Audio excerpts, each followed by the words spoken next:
여러분 안녕하세요. 우리가 주일학교 못 모인 지 벌써 3주가 된 것 같아요. 선생님도 여러분도 여러분 부모님도 이런 적은 처음이었어요. 할아버지 할머니 얘기를 들어보니까 우리나라 전쟁이 있었을 때도 교회 예배가 그친 적이 없었는데 정말 요즘은 전국적으로 교회에서 모이지 못하고 있어서 너무 안타까운 것 같아요. 우리 친구들 중에서는 입학을 해야 되는데 학교가 아직 열리지 않아서 입학을 못하는 친구도 있고, 또 유치원도 가야 되는데 못 가는 친구가 있고, 어린이집도 못 간다고 들었어요. 선생님도 빨리 코로나가 끝났으면 좋겠어요. 여러분도 이제 뉴스를 보거나 엄마 아빠랑 얘기하다 보면 코로나 얘기를 많이 듣게 되는데, 여러분 코로나가 뭐예요? 아는 친구 있어요? 맞아요. 바이러스인데 바이러스는 영어예요. 우리나라에 해당하는 말이 없어서 바이러스란 말을 쓰고 있는데, 여러분 세균 들어봤어요? 맞아요. 세균. 우리나라 말로 하면 세균이고 영어로 하면 박테리아. 근데 박테리아는 아주 작아요. 선생님 키가 1m 80인데 선생님 몸으로 비교하자면 여기서부터 의정부까지 거리를 생각했을 때 한 10km 되는데 우리 몸을 갖다가 그렇게 늘렸을 때 선생님 정도가 박테리아만 하다고 생각하면 돼요. 그런데 이 바이러스는 이 박테리아보다 더 작아요. 우리 몸이 박테리아만 하다면 여기 보이는 선생님 손톱 보이죠? 요것만한 게 바이러스만이에요. 이 바이러스는 우리 몸에 들어와서 병을 일으키고 하는데 눈에 보이지 않는데 이 바이러스가 어떻게 사람을 이렇게 힘들게 할까요?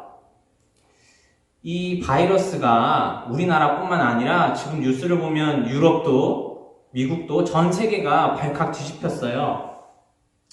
여러분은 학교에 그리고 어린이집에 유치원에 가지 않고, 또 여러분 엄마들은 지금 집에서 여러분들을 돌보느라 많이 애쓰세요.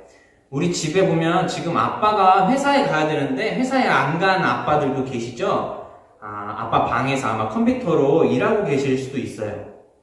그리고 우리 교회같이 이렇게 많은 교회 식구들이 모이는 교회는 지금 주일에 모이지 않기도 해요. 사람들이 식당에서 밥을 사 먹고 또 엄마 아빠 친구들을 만나고 교회 선생님들을 만나고 해야 되는데 그렇게 만나지도 못하고 있어요. 선생님 같은 경우는 선생님 수영을 좋아하거든요. 수영?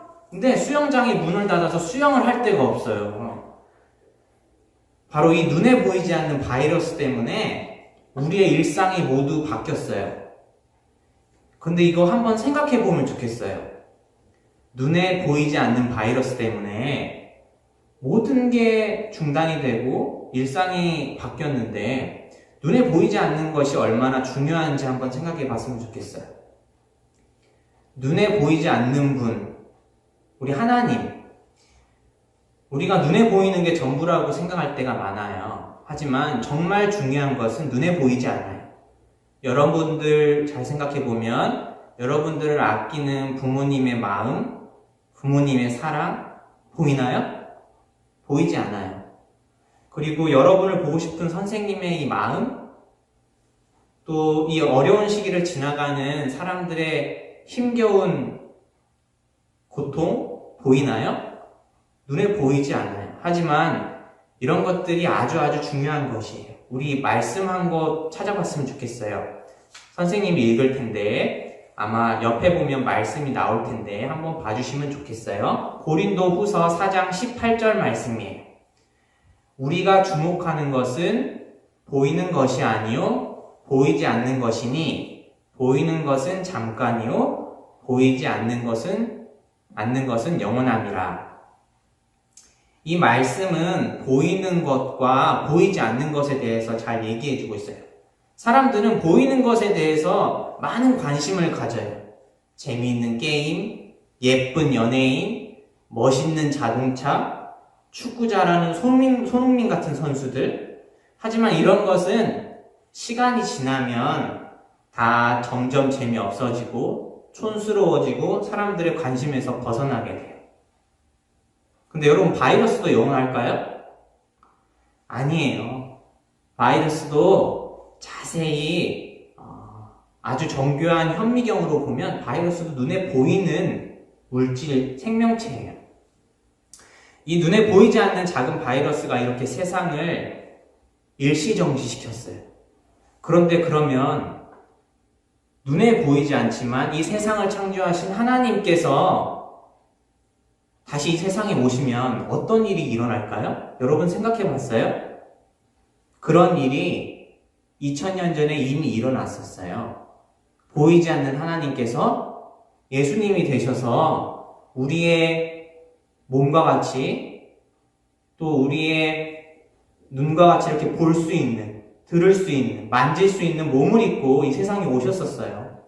그 예수님께서 하늘로 가셨지만 다시 약속하셨어요. 내가 다시 오겠노라. 예수님께서 다시 오시겠다고 했는데 여러분들은 그 예수님을 맞을 준비가 됐나요? 여러분, 바이러스는 눈에 보이지 않지만 지금 세상을 발칵 뒤집어 놨어요. 우리 하나님께서 보이지 않지만 살아계세요. 그 하나님께서 다시 오시기로 했어요. 여러분들이 이 부분에 대해서 다시 한번 생각해보는 좋은 시간이 됐으면 좋겠어요. 그리고 한 가지 더, 우리 바이러스가 빨리 끝나길, 이런 사태가 빨리 끝나고 학교에도 가고 교회에도 와서 같이 찬양을 부르면서 말씀을 듣기 원하는데, 우리 아무리 손을 씻고 마스크를 하고 기침 예절을 지켜도 중요한 것은 하나님께서 이 바이러스가 사태가 끝나기를 도와주셔야 된다는 것을 여러분들이 기억했으면 좋겠어요. 하나님의 말씀 또 한 구절 읽을게요. 시편 127편 1절이에요. 여호와께서 집을 세우지 아니하시면 세우는 자의 수고가 헛되며 여호와께서 성을 지키지 아니하시면 파수꾼의 경성함이 허사로다. 여러분, 이 말씀은 하나님께서 어떠한 일에 있어서 함께 하시지 않으면 아무런 소용이 없다는 말씀이에요. 우리가 여러 가지 약을 준비하고 이 바이러스가 더 이상 퍼지지 않도록 국경을 폐쇄하는 나라도 있지만 하나님께서 어떠한 이유에서 이런 환경을 우리에게 허락하셨는지 모르지만 이 바이러스가 빨리 사태가 마무리되고 우리가 예전과 같이 평온하게 다시 한번 모여서 하나님께 예배드리고 일상으로 복귀할 수 있도록 하나님께 우리가 의지하면서 도와달라고 기도하는 겸손한 친구들이 되었으면 좋겠어요. 알겠죠? 그러면 우리 다음 만날 때까지 우리 선생님들이 큐티를 다 집에 보내줬을 거예요. 늘 하나님 말씀을 묵상하면서 하나님을 생각하면서 사는 친구들이 됐으면 좋겠어요. 그러면 다음 만날 때까지 건강하게 지내세요. 안녕!